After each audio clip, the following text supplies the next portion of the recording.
and you know, it gets pretty hot there, not really on any delaminating. So we want to make sure we use the proper glue for this job. Another good thing is you can work with oily veneers with this type of bonding adhesive. You have very little bleed through. What we have to do is we have to add an additive to the urea, and it's called a blocker. It's not hard. It's very, very simple. You just mix it in while we're mixing the whole thing together. We're making a batch up. That's what I call it. Essentially, when we're mixing the water and the urea glue, we throw the backer in, the bleed through inhibitor, mix it up, and then we should be good to go. Okay. Another thing that's a pro is it's not nearly as expensive as epoxy resin. Okay. And the only big drawback that I see to using urea glue is that when we go ahead and we glue this, the temperature has to be at least 70 degrees is what the manufacturer says. Well, as you know, in the shop here, it's pretty warm always, even in the winter.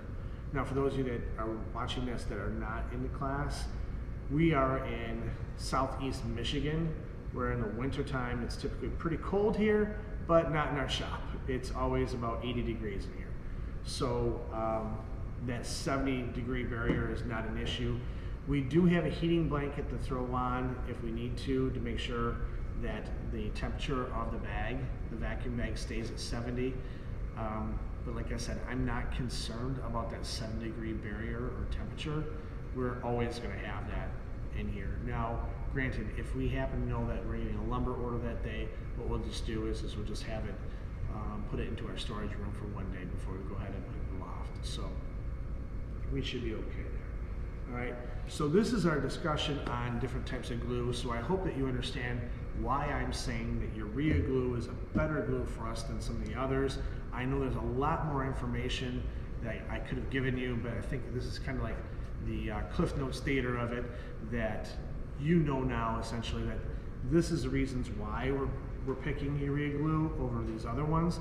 All of these different glues have their different applications that are proper, where one is better than the other for different situations. So it's just a matter of figuring out what is my situation, what is the best glue for me to use, and then proceed in that fashion, okay?